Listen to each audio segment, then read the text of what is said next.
Nada, eu solamente daros a benvida e agradecer a vosa asistencia como director comisario junto con Laura deste centro, do Centro de Investigación en Paisaxes e Prácticas Culturais, de darlle a benvida tamén ao profesor Michel Prier.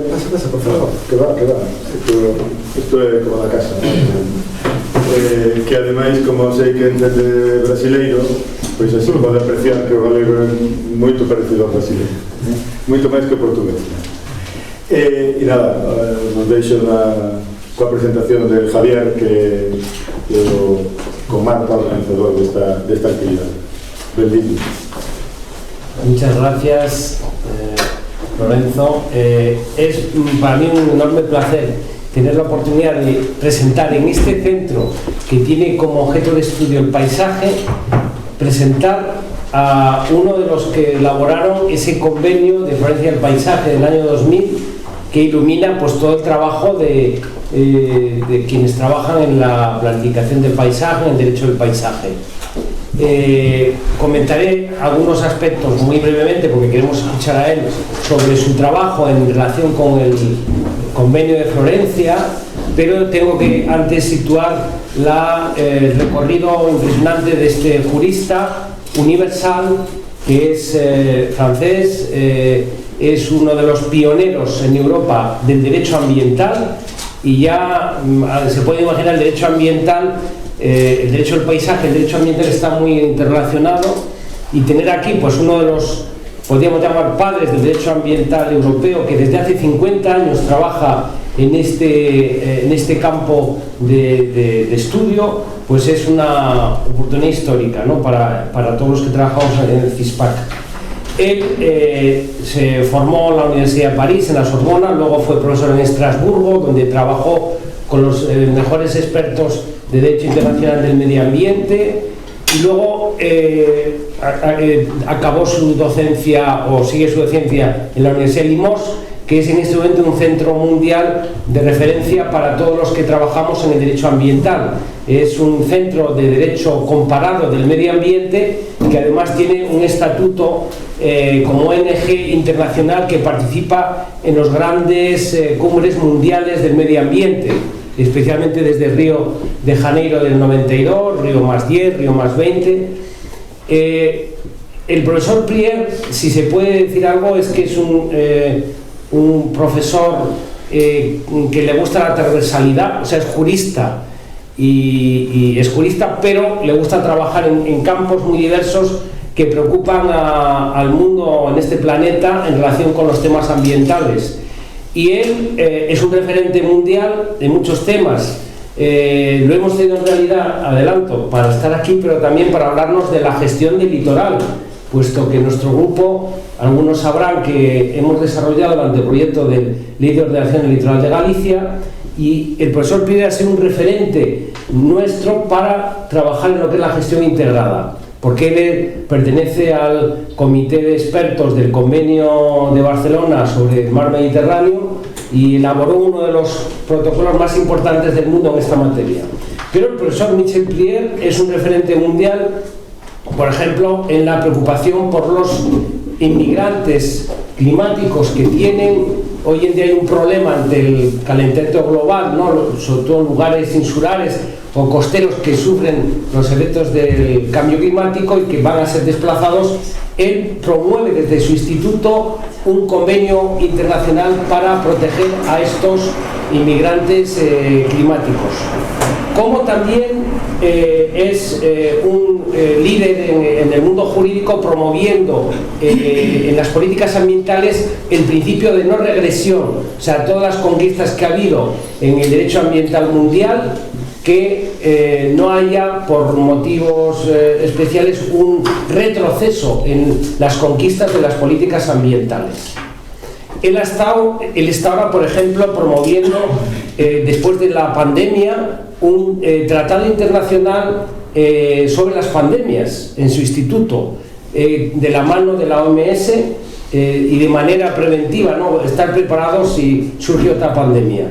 Bueno, podría seguir hablando de eso, pero creo que lo que interesa es escucharle a él. Y en relación con el paisaje, él es un experto también en esto y colaborando especialmente con el Consejo de Europa, que como he sabido es el organismo que promovió el Convenio Europeo del Paisaje, y él desde los comienzos, desde que el Consejo de Europa pensó que había que abordar esta tarea, ¿no?, de la importancia del paisaje y concretarlo en una normativa, trabajó ya en los proyectos ya desde el año 94, publicó trabajos muy relevantes desde la perspectiva comparada e internacional, participó lógicamente en la preparación del Convenio Europeo del Paisaje, que como saben se firmó en el año 2000, convenio en Florencia, y luego después de eso ha seguido trabajando, pues estudiando, ¿no?, cómo el convenio se va aplicando en muchos países a través de un estudio comparado, incluso preparando, y a mí quiero reseñar esto, un modelo de ley cuadro del paisaje en el 2005, ya unos años después de su aprobación. Bueno, por supuesto sus trabajos sobre el paisaje son muy orientadores para quienes trabajamos en el paisaje. Él lo explicará, pero el paisaje no es solo el paisaje bonito, es la preocupación por todo tipo de paisaje, el paisaje como bien común, bien cultural, o sea, todos esos elementos que ya conocemos bien. Y estando también en una comunidad autónoma, Michel, que preocupada por el paisaje, tenemos aquí algunos de los funcionarios que trabajan en la protección del paisaje en Galicia, porque Galicia tiene su ley desde el 2007, su catálogo del paisaje, sus directrices. La verdad es que hay un desarrollo muy considerable y el reto siempre está en la aplicación, que por cierto es una preocupación del profesor Prier, que hablamos de derecho ambiental, pero la clave está en cómo se aplica. Hay un déficit de aplicación, tenemos mucha normativa, pero un déficit de aplicación, y también lidera una línea de trabajo muy interesante de elaborar indicadores de aplicación del derecho, ya no los indicadores ambientales o económicos, sino indicadores jurídicos, ¿no?, para constatar que una norma se aplica o no. Pero bueno, la verdad es que ya acabo diciendo, tenemos ante nosotros al jurista ambiental más importante del mundo en este momento, lo digo con toda seguridad, y va a ser una suerte escuchar su explicación sobre el paisaje, y por supuesto al final tendremos tiempo para algunos comentarios o algún pequeño debate que quieran hacer los asistentes con el profesor Michel Prier, que entiende muy bien español, que va a dar la conferencia en español y que le vamos a seguir perfectamente, y van a ver, y adelanto, la fuerza de este ambientalista, la pasión que tiene después de 50 años de trabajo en el desarrollo, el origen y el desarrollo de nuestro derecho ambiental mundial. Pues Michel Prier. Gracias, Javier, por sus palabras siempre excesivas, ¿no? Bueno, como ha dicho, es el convenio de paisaje del Consejo de Europa, que se llama Convenio de Firenze, porque fue firmado en Firenze en 2000. Pero hay que decir, para la historia del derecho, que normalmente debería ser el Convenio de Sevilla, porque en realidad fue en el tiempo, en los años 90, una iniciativa de Sevilla, de geógrafos de Sevilla, con una adopción de no me recuerdo cómo se llamaba, una carta sobre el paisaje de Sevilla. Pero al tiempo, en los años 90 y 2000, el gobierno de España no impulsó la iniciativa política y diplomática para imponer la Convención Española sobre el paisaje, y los italianos le han tomado, porque los italianos tienen el paisaje en su constitución desde 1947, creo, después de la guerra, que en la constitución italiana hay la palabra protección del paisaje, y han dicho, bueno, es normal que la Convención del Paisaje viene de Italia. Aquí por la pequeña historia de la Convención de Firenze y no de Sevilla, pero me gusta la idea de Convención de Sevilla. Bueno, aquí el título, no sé, es mi título, no es el título de la organización aquí. La integración. Porque es en el, ¿dónde está aquí? Es sobre la realidad del tema, cómo se puede integrar el paisaje en las políticas públicas y tener un contenido jurídico, porque antes no había realmente un derecho del paisaje como tal. Y hay que volver a Río 92, el principio de integración. ¿Qué significa? A fin de alcanzar el desarrollo sostenible, la protección del medio ambiente deberá constituir parte integrante del proceso de desarrollo y no podrá considerarse en forma aislada. Es una declaración política, ¿no? Río 92. Pero el principio de integración, para mí, es uno de los más importantes para el derecho ambiental. Y significa que el derecho ambiental como tal es nada. Lo importante no es el derecho ambiental. Lo importante es la integración del medio ambiente en las otras políticas que no son ambientales. La política industrial, comercial, agricultura, turística y todo eso. Es la realidad del futuro. La integración del tema ambiental, no dentro del tema ambiental, pero dentro de las otras políticas. Y es muy bien para los políticos, pero para los juristas es un cauchemar, no sé cómo se dice en español, ¿no?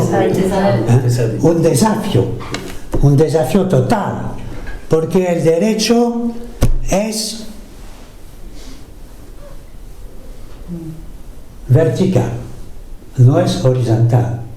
El derecho es especializado, el derecho administrativo, el derecho público, el derecho privado, pero no hay realmente derecho horizontal. Es muy complicado hacer traducir una política pública al nivel horizontal. Y el desafío para el paisaje es la integración del paisaje en el derecho, pero no solamente en el derecho ambiental, en todo el derecho. Y aquí es muy complicado, porque los otros que hacen el derecho rural no les gusta integrar el paisaje, el derecho económico no les gusta integrar el paisaje, el derecho contractual o civil no les gusta integrar el paisaje. Y es el desafío permanente, y hoy también, de la integración del tema paisajístico en los otros derechos. Y viene el convenio de Florencia de 2000. Bueno, Dios mío, hace 23 años. Y he empezado a trabajar, porque no soy un especialista del paisaje, soy un administrativista al origen y después de derecho ambiental. Pero mi especialización es el derecho ambiental. Y el paisaje, no conozco nada del paisaje. Pero en los años 90, el siglo pasado, ¿no? No el 19, pero el siglo pasado, me han pedido al tiempo, yo estaba en Limoges, no más en Estrasburgo, pero yo tenía contacto con Estrasburgo porque yo fui profesor en Estrasburgo durante 12 años, creo. Me han pedido a un grupo de trabajo del Consejo de Europa para pensar a la elaboración de un tratado sobre el paisaje. Y la idea, es interesante, la origen, la idea venía de los representantes de los poderes locales y regionales, porque dentro del Consejo de Europa hay diferentes instituciones. Hay una que se llama el Congreso de los Poderes Regionales y Locales, que son con representantes de las autoridades locales del Consejo de Europa, 46 estados en Europa. Y hay locales de Galicia que están en Estrasburgo en esta asamblea de representantes locales. Y son los locales que han tenido la idea de pensar a un tratado sobre el paisaje y han pedido a la burocracia del Consejo de Europa de formalizar la idea de un tratado sobre el paisaje. Y he participado a un grupo de trabajo donde yo estaba el único jurista. Los otros estaban geógrafos, arquitectos, ecológicos, pero no juristas. Y bueno, siempre he trabajado en grupo pluridisciplinar.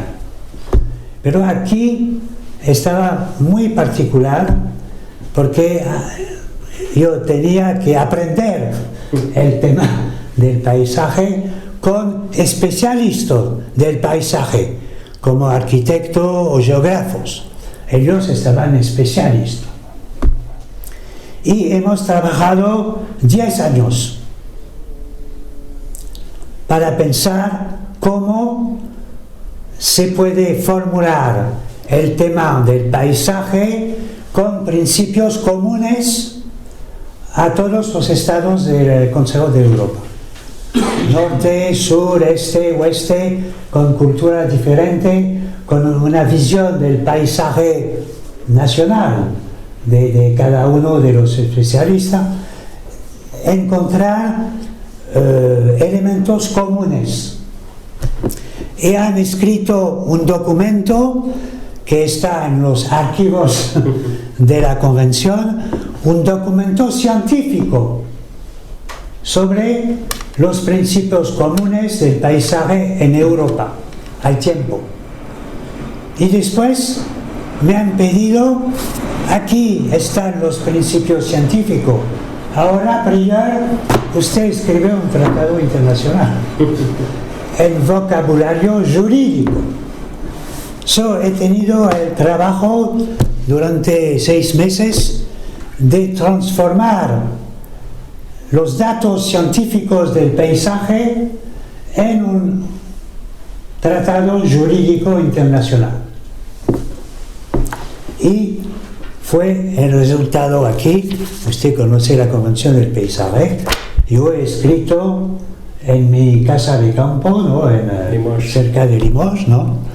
Y para mí es una innovación intelectual, pero es una innovación tecnológica, porque en los años 90, para mí estaba la primera vez que yo escribí un documento con el computador. Estaba muy complicado, ¿no? Con mis hijos que me ayudan porque estaba terrible. Pero para mí, para mi historia personal, es mi primer trabajo en computador. Eso es el primer tratado internacional con un computador. Bueno, firma en Firenze y en vigor muy rápidamente en 2004.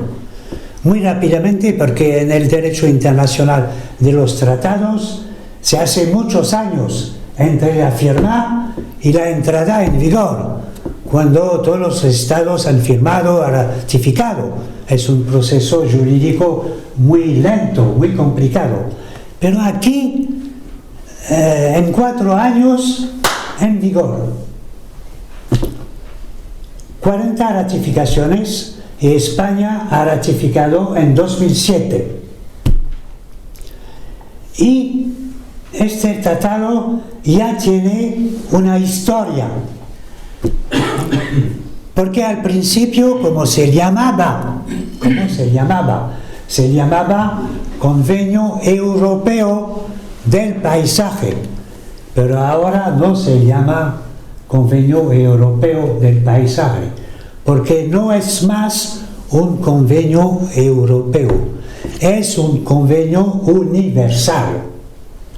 Esto es una pequeña revolución jurídica y política.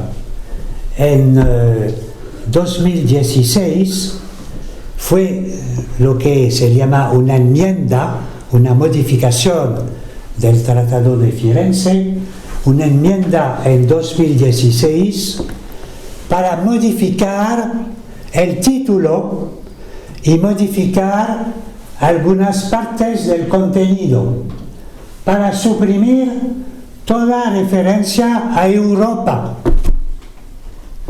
¿Por qué? Porque durante la negociación en los años 98 y 99 había una discusión muy importante con la UNESCO. Como usted sabe, en la UNESCO hay un convenio internacional muy conocido que sobre el patrimonio común de la UNESCO, la Convención de 1972, que fue una de las primeras convenciones ambientales, 72, el año de Estocolmo, ¿no? Y estaba la Convención sobre el patrimonio común natural y cultural, que es muy conocido, ¿no? Y este convenio de la UNESCO, Patrimonio Común Natural y Cultural, Santiago de Compostela, hace parte de la Convención de la UNESCO. Es inscrito en el Patrimonio Común Cultural. Y en el Tratado de la UNESCO de 72 se aplica al medio ambiente. Patrimonio natural y cultural es el medio ambiente, con los dos elementos, natural y cultural. Pero se aplica solamente al patrimonio excepcional, remarcable, no al patrimonio ordinario. Y es la grande diferencia al tiempo entre la Convención de UNESCO y la Convención de Firenze. La Convención de UNESCO, Patrimonio Natural y Cultural Excepcional, Convención de Firenze, Paisaje como patrimonio natural y cultural, claro, pero no excepcional, ordinario. Y al tiempo fue un debate entre el Consejo de Europa y la UNESCO, como dos organizaciones internacionales, un debate para saber si sería un convenio de la UNESCO sobre el paisaje como tal. Y fue un proyecto en los años 90 de un convenio de la UNESCO sobre el paisaje, que sería un poco de duplicación con la Convención de 72, porque la Convención de la UNESCO se aplica, es escrito en la Convención, no solamente a la naturaleza, pero al paisaje. El paisaje hace parte del patrimonio natural y cultural por la UNESCO. Proteger Santiago va a proteger Doñana como paisaje natural. Doñana hace parte de la Convención de la UNESCO, como paisaje natural. Y se puede que Santiago como paisaje cultural, no sé cómo fue escrito, ¿no? Pero el paisaje hace parte de la Convención de UNESCO, pero excepcional. Y como hay un tipo de competencia, de concurrencia entre los organismos internacionales, el tema estaba si UNESCO va a tomar una convención sobre el paisaje a nivel universal y Consejo de Europa solamente a nivel europeo. Y bueno, se fracasó la idea de una Convención Universal del Paisaje en la UNESCO.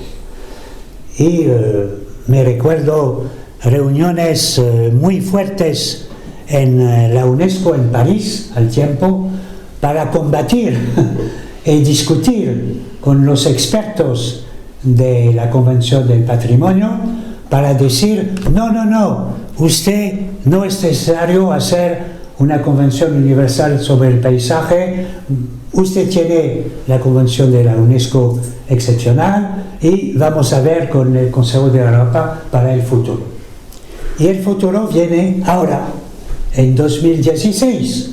El futuro es que ahora la Convención del Consejo de Europa es abierta a todos los estados del mundo. Es decir, que pueden ahora firmar la Convención de Firenze en América del Sur, en África, en Asia. Cualquier estado miembro de los Estados Unidos puede firmar la convención que no se llama más Europa, que se llama Convención sobre el Paisaje, que ahora es una convención universal. Y para mí es un progreso muy importante porque en algunos continentes, especialmente en América del Sur, porque estoy trabajando mucho en América del Sur y en Argentina con arquitectos, es un tema que interesa mucho a arquitectos de América del Sur, tienen un proyecto en América del Sur de convención sobre el paisaje, que es una copia de la Convención de Firenze. Y he trabajado con ellos, es escrito el proyecto, que es un proyecto de una organización civil de arquitectos, pero que le piden a los estados en América del Sur para aprobar una convención América del Sur sobre el paisaje. Porque en América del Sur le gusta mucho tener su propio régimen jurídico. Es así que ahora tienen la Convención de Escazú sobre el medio ambiente y en Europa tenemos la Convención de Aarhus sobre el medio ambiente, pero es el mismo, ¿no? Aarhus y Escazú, pero Escazú, América del Sur. Bueno, para ellos el tema estaba tener un convenio propio para América del Sur sobre el paisaje. Pero ahora no es necesario, porque la Convención de Firenze puede ser firmado por Argentina. Bueno, en la Convención que no es más de Europa, que es del paisaje, lo que es percibido por los expertos científicos es la definición. Este era un tema muy complicado para el jurista. ¿Cómo dar una definición del paisaje en el vocabulario jurídico? Porque hay definiciones, muchas definiciones de arquitectos, de geógrafos, de naturalistas, hay muchas definiciones del paisaje. Y aquí tenemos nuestra definición aprobada por los estados. Es cualquier parte del territorio tal como percibe la población, cuyo carácter sea el resultado de la acción y la interacción de factores naturales y o humanos. Esta relación natural y cultural y con la percepción de cada uno. Es una visión aquí subjetiva del paisaje. Cada uno tiene su visión del paisaje. Es una visión subjetiva, pero es el apoyo de la Convención con el apoyo de los científicos que van a dar una visión objetiva del paisaje. El paisaje es una visión individual subjetiva, pero con el apoyo científico de los científicos, geógrafos, naturalistas, arquitectos, que dan una visión objetiva y científica del paisaje. Y la Convención es la relación entre los elementos subjetivos y los datos científicos. Aquí el resultado del paisaje. es, creo, el elemento más importante de la innovación de la convención. Hacer la reunión natural y cultural con elementos científicos, realmente científicos, con datos científicos, pero que permanece la visión individual y subjetivo. Hay un filósofo alemán que usted conoce que se llama Schopenhauer, y Schopenhauer dice que el mundo, la visión global, el mundo es mi representación. El mundo es mi representación. Y para mí se puede decir, el paisaje es mi representación. Y cada uno tiene una representación, pero con datos científicos que pueden ser discutidos entre científicos. Bueno, el ámbito de aplicación es todo. El medio ambiente, todo. Áreas naturales, urbanas, periurbanas, zona terrestre, marítima, aguas interiores, todo. Porque el paisaje es todo lo que se puede percibir por los individuos. No hay un paisaje limitado a un espacio urbano, un espacio natural. Es todo. Pero eso es la grande diferencia con el Convenio del Patrimonio Común de la UNESCO. Se refiere a todos los paisajes, no solamente los excepcionales. Los excepcionales son la Convención de la UNESCO. No tocamos a los excepcionales. Los excepcionales tienen su propio derecho, que es el derecho de la Convención de la UNESCO. La particularidad de la Convención de Firenze es de aplicarse a los paisajes ordinarios, los paisajes cotidianos, los paisajes degradados, porque no hay una identidad entre la visión del tema paisaje y la belleza. La belleza es un valor. Hay algunos paisajes que representan la belleza, pero hay paisajes que representan no la belleza, que representan la degradación. En el periurbano, principalmente, ¿no? El periurbano de todos los estados del mundo, en el modelo americano. Y la innovación de la Convención de Firenze es esta idea de aplicarse a los paisajes cotidianos de cada día. Y por eso hemos dicho, en un sentido un poco político y filosófico, que es el contrario de una convención para una élite. La convención de la UNESCO es una convención para una élite, para la gente que puede ir al Mont Blanc o a Doñana, a lugares excepcionales. Son los ricos que van a los lugares excepcionales para las vacaciones, ¿no? No es la población ordinaria, los pobres no van en vacación en lugares excepcionales. Y para ellos, para los pobres, el paisaje existe, hace parte de su vida cotidiana. Y la Convención de Firenze es la convención para los pobres, que tienen el derecho de gozar de un paisaje ordinario, pero soportables, de calidad. Pero la calidad no es excepcional, se puede una buena calidad sin estar excepcional.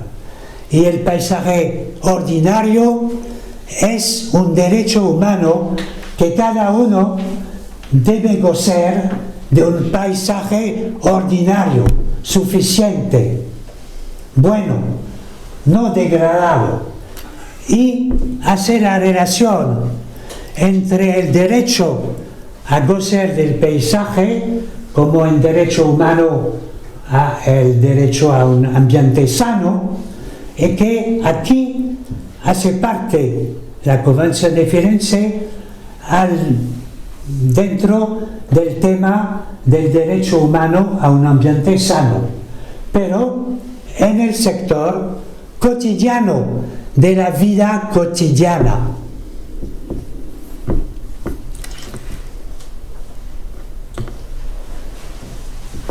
Claro, es el tema de la integración, hay un artículo específico sobre la integración, ¿no? Las partes deben comprometerse a integrar el paisaje en todas las políticas.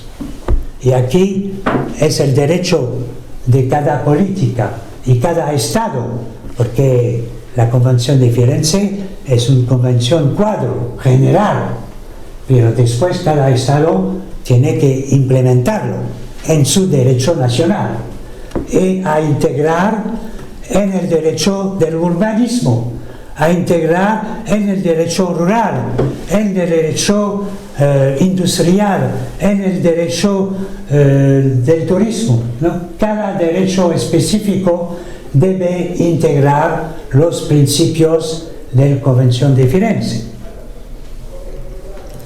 Bueno, para integrar hay que conocer, y el elemento más importante es el conocimiento. Hay que identificar, y aquí son los especialistas, ¿no?, que pueden identificar, calificar, definir los objetivos de calidad paisajística, establecer instrumentos de protección, de gestión y de ordenación. En el convenio siempre se utilizan 3 palabras que son los instrumentos jurídicos de implementación, protección, gestión y ordenación. Y después cada derecho debe traducir esto. ¿Cómo se traduce la protección? ¿Cómo se traduce la gestión? ¿Cómo se traduce la ordenación? Y cada uno debe encontrar el vocabulario, el procedimiento, los elementos para traducir estos objetivos: protección, gestión, ordenación. En la Convención de Firenze hay la integración de la participación pública, claro, el paisaje con el público. ¿Por qué? Porque hemos dicho la definición, cada uno percibe, es un derecho individual y por eso cada uno tiene el derecho a participar. ¿Cómo va a estar organizado su paisaje cotidiano? En su vecino, cerca de su casa, en su pueblo, porque el tema principal es que la regulación del paisaje empieza en su pueblo y cada municipalidad debe integrar los principios del convenio en el derecho municipal, con la planificación municipal del territorio, introduciendo en la planificación municipal del territorio el tema paisajístico. Es una obligación jurídica hoy en cada pueblo de Galicia integrar el tema paisajístico en la regulación municipal de cada municipio de Galicia.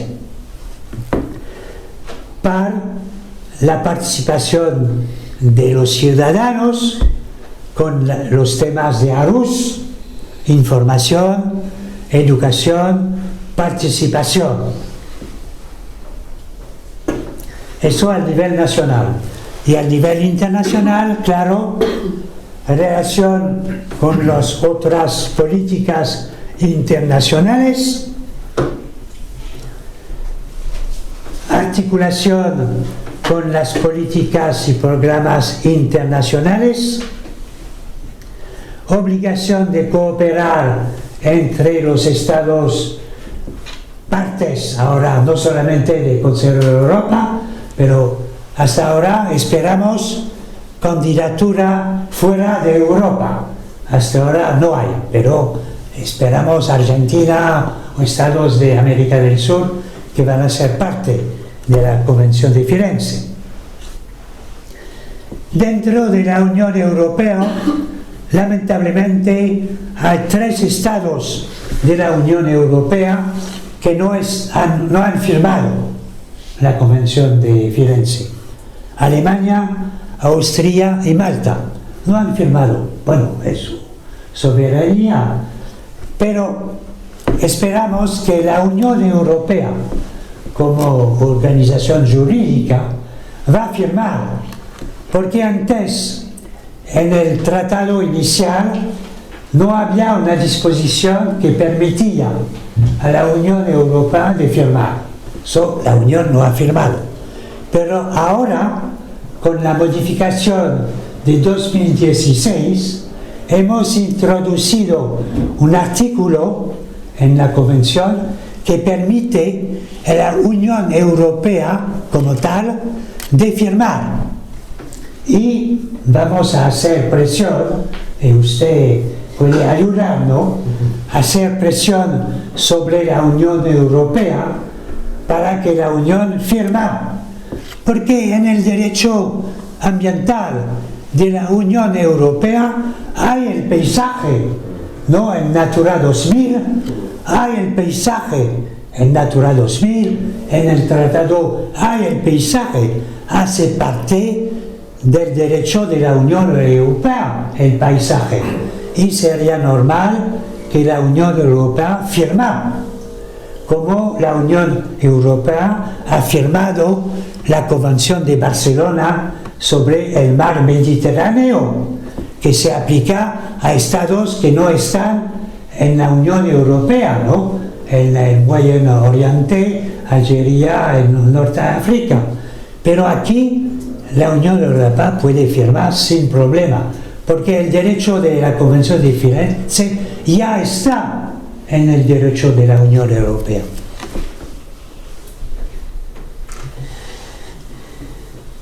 Bueno, hemos integrado en la Convención de Barcelona, en el protocolo sobre la gestión integrada de las zonas costeras. Yo dice hemos porque yo he escrito los dos.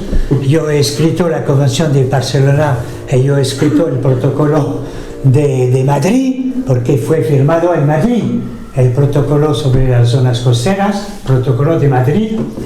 Y en el protocolo de Madrid se habla de los paisajes costeros y hace referencia indirecta a la Convención de Firenze, ¿no?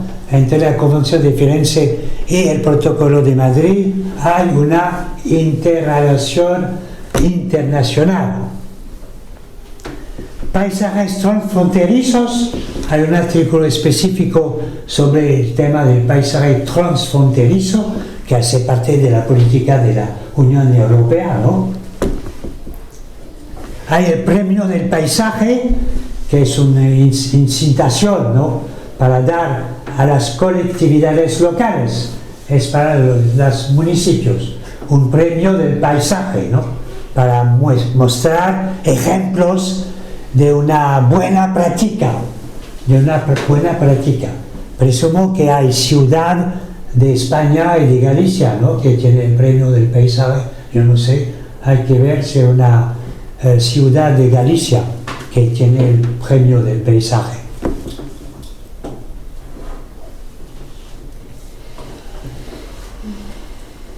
Bueno, en América del Sur hay la Carta Colombiana del Paisaje, la Carta Brasileña del Paisaje, la Carta Argentina del Paisaje, pero le falta un tratado internacional. Ahora lo tenemos, el Tratado Internacional del Paisaje, la Convención de Firenze. En conclusión, hay una internacionalización de los principios contenidos en la Convención de Firenze, ¿no? La idea de patrimonio común, natural y cultural, que ahora es un patrimonio común no solamente de los pueblos europeos, porque al principio estaba solamente los pueblos europeos, pero ahora con la nueva redacción es el patrimonio común de los pueblos de todo el mundo, porque el paisaje existe en todos los países, ¿no? Es un patrimonio local de todo el mundo. Y en 2017 fue una recomendación del Comité de los Ministros, que es el organismo ejecutivo del Consejo de Europa, sobre la contribución del convenio del paisaje a los derechos humanos y a la democracia. Y aquí la recomendación de 2017 que hace la relación muy fuerte entre el paisaje y los derechos humanos, que en la Convención del Paisaje hay referencias directa o indirecta a los derechos humanos. Y aquí es en este documento hay una ilustración con un tablo que muestra los artículos de la Convención del Paisaje con los artículos de los tratados internacionales sobre los derechos humanos, que muestra la relación entre derechos humanos y derecho del paisaje, ¿no? Que realmente hace parte del cuerpo universal de los derechos humanos. Y en la recomendación de 2017 se menciona un tema que me interesa mucho ahora, es introducir el paisaje en los indicadores de desarrollo sostenible, porque el paisaje es un indicador del desarrollo sostenible, porque es la manifestación de un desarrollo sostenible de calidad, no excepcional, pero de calidad ordinaria para todos. Eso es el tema paisaje para todos, ¿no? Y para medir la efectividad, que el paisaje es un indicador del desarrollo sostenible para todos, hay que tener el instrumento de medición con indicadores jurídicos. Y también en la recomendación de 2017 se menciona en la recomendación aplicar el principio de no regresión para garantizar que la política del paisaje sea objeto de una amelioración constante, que es el tema de la no regresión. Y usted, es una sorpresa de ver que en esta recomendación del Consejo de Europa de 2017 se encuentra el tema no regresión, se encuentra el tema indicadores. Es una sorpresa. Para quienes te conocemos, ¿no? Porque yo he escrito el proyecto de la recomendación por el Consejo de Europa. Así se fabrica el derecho internacional con la contribución de los juristas del derecho ambiental. Gracias.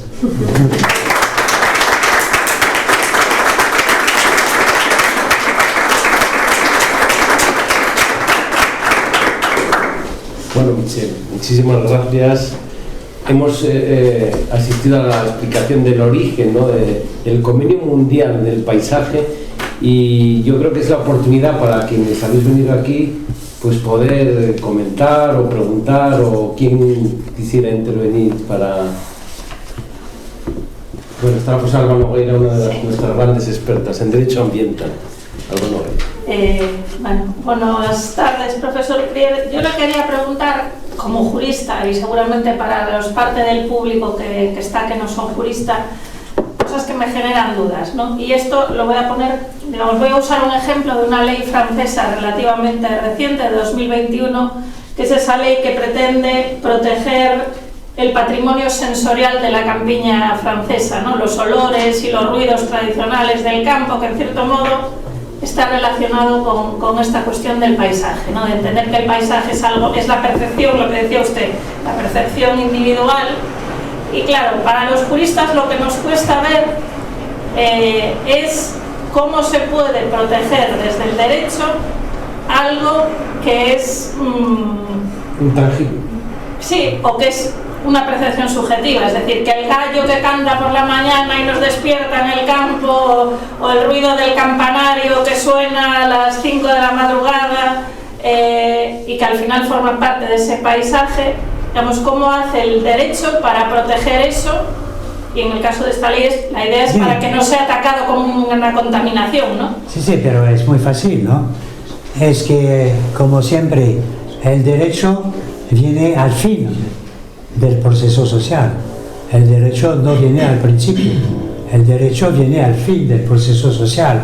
Y antes del derecho, local o no local o regional, hay la participación ciudadana, hay la negociación local, hay el poder de los arquitectos y de los geógrafos y de los ecólogos que han hecho un dibujo del espacio aquí para decir aquí es el patrimonio paisajístico de este lugar. Es una definición científica que permite conocer la situación local.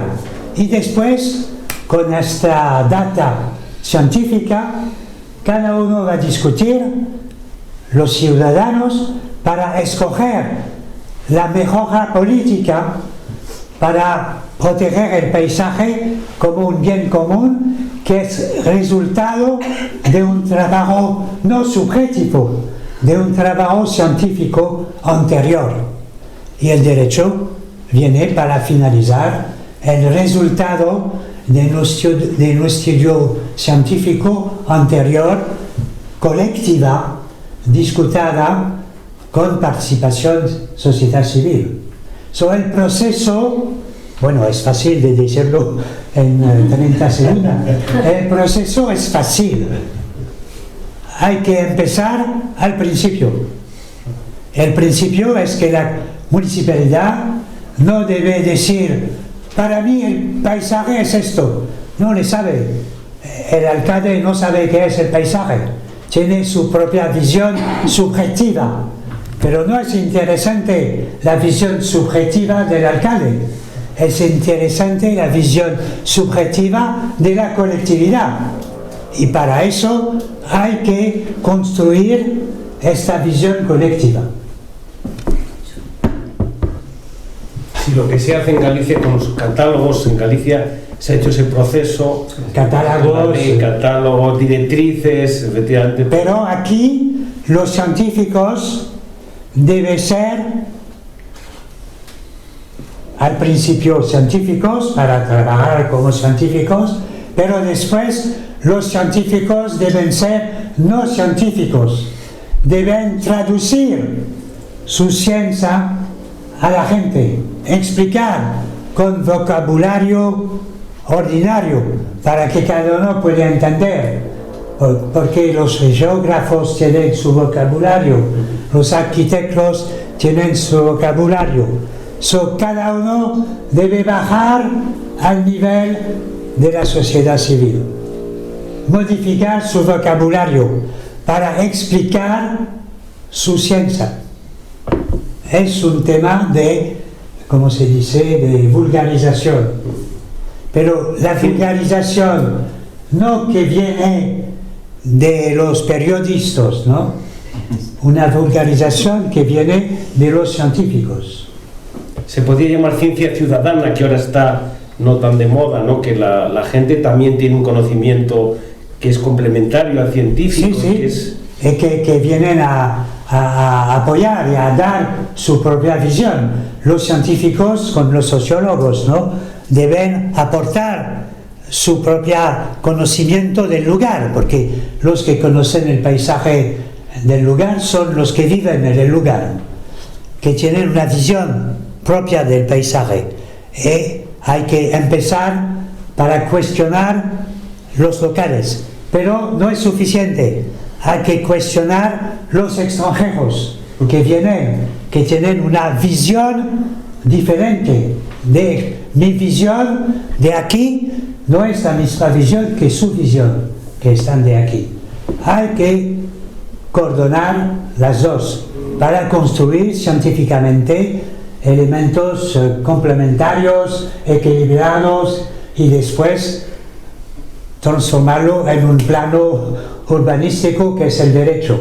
Al final. Sí, adelante. Sí, bueno, muchas gracias por su presentación. Y me encanta esta idea del derecho como algo que está al final del proceso espacial.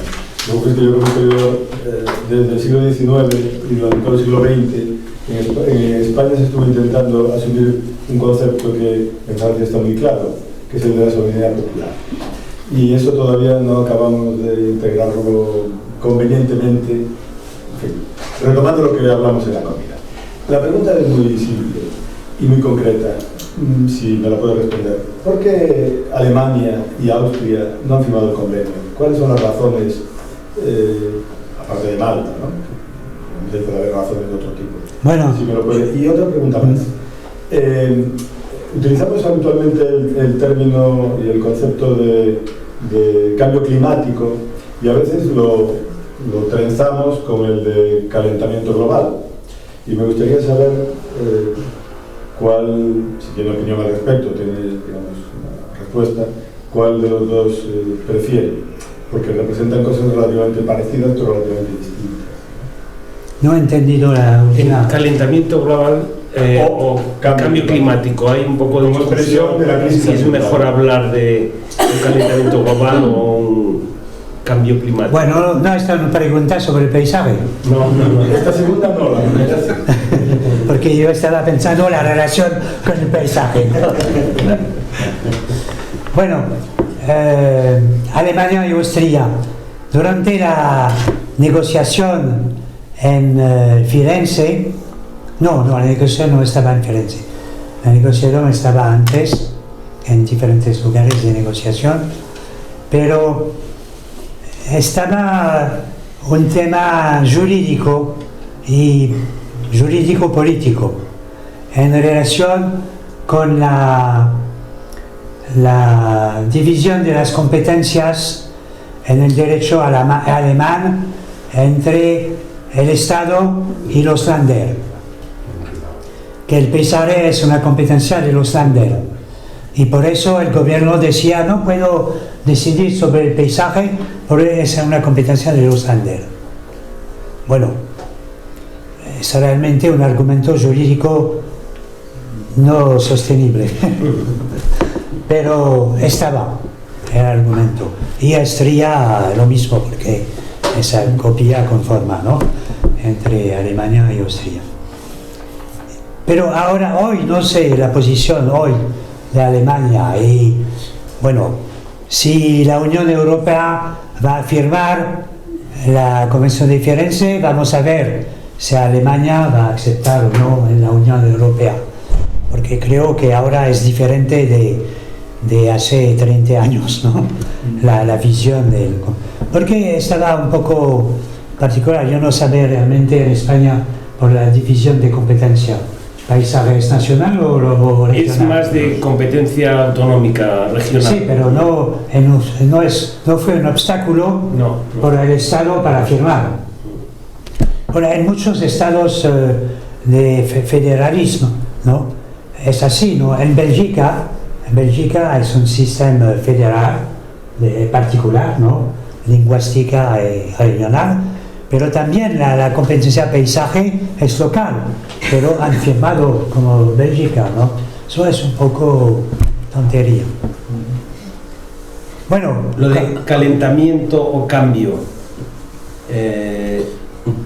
porque hay quienes dicen que siempre ha habido cambio climático, no es una expresión correcta. En cambio, la subida de temperatura constante, la concentración de gases de efecto invernadero, eso sí que es más significativo, ¿no? Bueno, lo que puede decir es que al nivel del derecho internacional de los tratados, la Convención de Río sobre el cambio climático es sobre el cambio climático.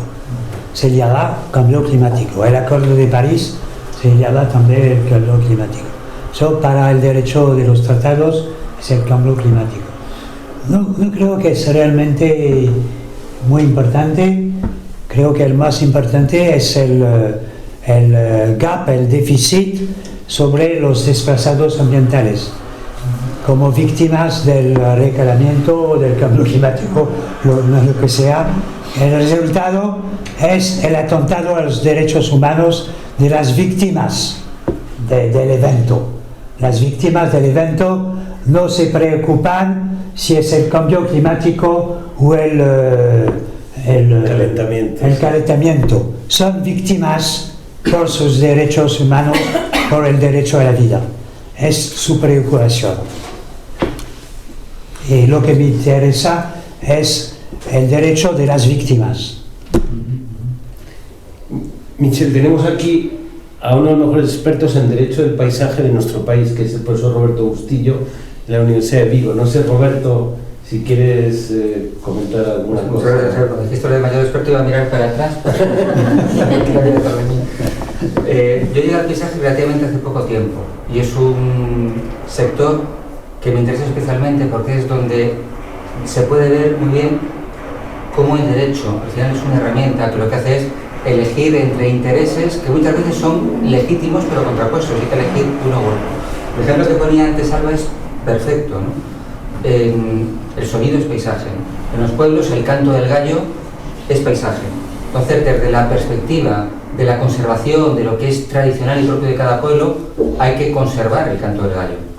Pero desde la perspectiva de las personas de la ciudad que se van a vivir al campo en un mal, yo creo que una mala exportación al campo del modelo de la ciudad dormitorio, el canto del gallo es un paisaje molesto. El canto del gallo es, para ellos el paisaje es el silencio de la noche, ¿no? Entonces ahí el derecho tiene que elegir. Entonces, en general, en materia de paisaje, legislar siempre es difícil, pero aplicar y resolver problemas concretos es más difícil todavía. Ahí es donde el derecho no se basta, y es muy importante la sensibilidad de las personas que tienen que tomar decisiones. Y es importante que haya guías, porque efectivamente el alcalde no tiene por qué saber. El alcalde es un político que toma decisiones, pero no tiene que ser un experto, ¿no? Entonces tiene que haber guías, tiene que haber instrumentos. Pero hay que tomar decisiones complicadas. Entonces, en este caso yo creo que hay que proteger al gallo, pero hay que partir de la raíz del problema. Y la raíz del problema es yo creo que un mal desarrollo urbanístico, un mal desarrollo rural. Por lo menos en España, en muchas zonas rurales, donde la población se mantiene o crece no sobre la base de personas que viven y se ganan la vida en el campo, sino sobre la base de personas que viven en la ciudad, que trabajan en la ciudad, pero que su casa la tienen en el campo. Y quieren tener en el campo los mismos sonidos que tienen en la ciudad, ¿no? Y eso hace que a veces sea necesario, como en Francia, en el 2021, aprobar una ley que proteja lo tradicional de este otro deseo, que yo creo que es entendible. El deseo de la gente de la ciudad que se va al campo y quiere descansar. Es difícilmente compatible con conservar la identidad propia de los pueblos y de los territorios y de las personas, ¿no? Esa era un poco la reflexión, ¿no?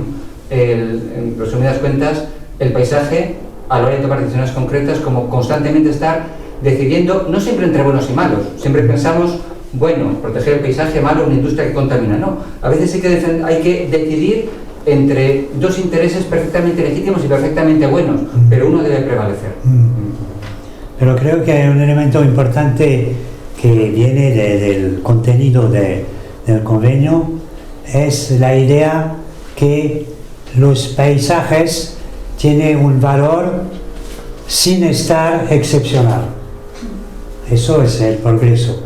El paisaje ordinario, el paisaje de cada día, que da un derecho a cada uno de vivir en un lugar que es normal, que el lugar normal no es un mal paisaje, no es paisaje mínimo, ¿no?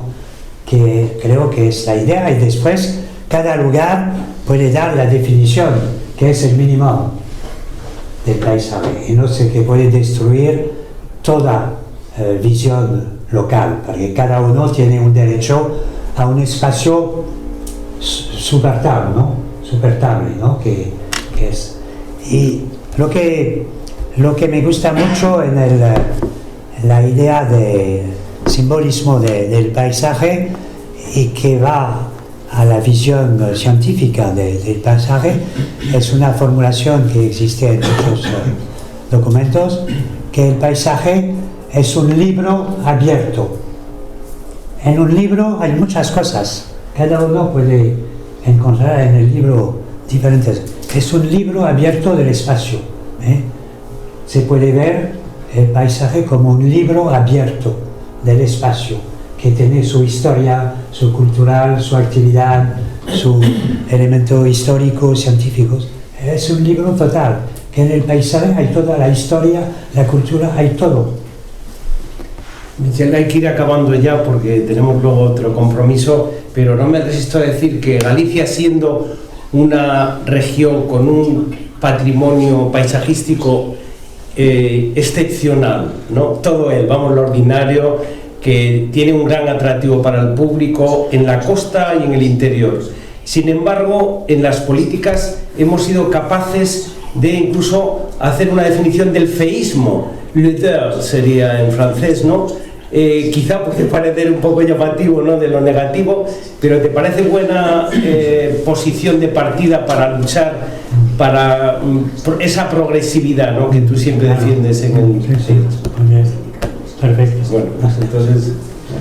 Bueno, pues si no hay ninguna cuestión más, de verdad agradecerle de todo corazón al profesor Michel Prieur, ¿no?, esta sesión que para nosotros, yo creo, en CISPAC es una sesión histórica, tener aquí a uno de los autores, y además el jurista nos lo ha dicho, de ese convenio mundial, ¿no?, del paisaje, que ilumina el trabajo de tanta gente y que seguirá iluminando con tu magisterio, ¿no? Te seguiremos y te invitaremos más veces a este lugar, ¿no? Merci beaucoup. Gracias.